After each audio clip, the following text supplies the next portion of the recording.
Right ఇక మరిన్ని updates చూద్దాం. అల్లూరి జిల్లా కేక్లైన్లో కొండ చర్యలు విరిగిపడ్డాయి. దీంతో రైళ్ల రాకపోకలకు అంతరం ఏర్పడింది. పలు రైళ్లు నిలిచిపోగా మరికొన్నింటిని దారి మళ్లించారు. కొండ చర్యలు విరిగిపడ్డ ప్రాంతాల్లో తొలగింపు చర్యలు చేపట్టారు. ఇక టైడచ్ చిమిడిపిల్లి స్టేషన్ మధ్యలో కొండ చర్యలు విరిగిపడ్డాయి. వాల్తేరు డివిజన్ అధికారులు కూడా విశాఖ కిరణ్డోల్ రైలును రద్దు చేశారు. మధ్యాహ్నం వరకు ట్రాక్ క్లియర్ చేస్తామని కూడా రైల్వే అధికారులు చెప్పినటువంటి పరిస్థితిని చూస్తున్నాం. దీనికి సంబంధించి పూర్తి డీటెయిల్స్ మా ప్రతినిధి చంద్రశేఖర్ అందిస్తారు. చంద్రశేఖర్, ఏంటి అప్డేట్? ఎందుకంటే అల్లూరు జిల్లాలో పెను ప్రమాదమే తప్పిందని చెప్పుకోవచ్చు.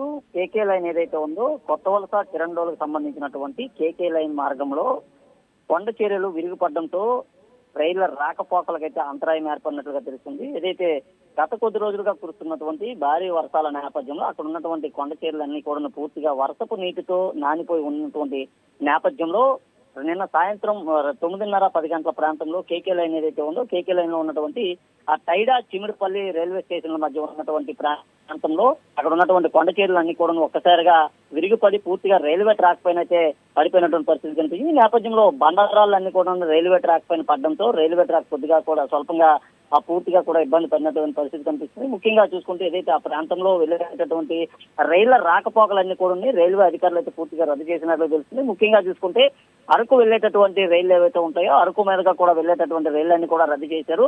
మరికొన్ని రైళ్లను కూడా దారి మళ్లించినట్టుగా తెలుస్తుంది. ముఖ్యంగా చూసుకుంటే విశాఖ నుండి కిరణ్డోల్ వెళ్ళేటటువంటి 5850 అనేటటువంటి రైళ్లను కూడా రద్దు చేసినట్టుగా అయితే తెలుస్తుంది. అయితే ఈ రోజు మధ్యాహ్నానికి పూర్తిగా రైల్వే ట్రాక్ కి సంబంధించినటువంటి పనులు కానీ లేకపోతే అక్కడ ఉన్న పరిసరాలంతా కూడా శుభ్రం చేసేటటువంటి పరిస్థితి కనిపిస్తుంది. ముఖ్యంగా చూసుకుంటే ఏదైతే ప్రయాణికులు వెళ్లే సమయంలో కానీ అక్కడ ఉన్నటువంటి బండరాలు కానీ ఆ ట్రైన్ అయితే పెను ప్రమాదమే జరిగేదని చెప్పుకోవచ్చు. ముఖ్యంగా చూసుకుంటే పెద్ద ఎత్తున కూడా ఆస్తి నష్టం కూడా వాటిల్లేదు. అయితే ప్రస్తుతం ఆ మార్గం ఏదైతే ఉందో ఆ మార్గంలో గూడ్స్ రైలు వెళ్తున్నటువంటి సమయంలో ఒక్కసారిగా కొండకు సంబంధించినటువంటి కొండ చర్యలు విరిగిపడడంతో గూడ్స్ రైలు పైన పడడంతో కొద్దిగా కూడా ఆస్తి నష్టం అయితే వాటిల్లినట్టు తెలిసింది. ఈ నేపథ్యంలోనే హుటాహుట్న అక్కడికి చేరుకున్నటువంటి అధికారులు ఆ సహాయక చర్యలు అయితే చేపట్టారు. ఏదైతే బండరాలు అంటే కూడా రైల్వే ట్రాక్ పైన పడిపోవడంతో భారీ యంత్రంతో వాటన్నింటిని కూడా తొలగించేటటువంటి ప్రక్రియ అయితే చేస్తున్నారు.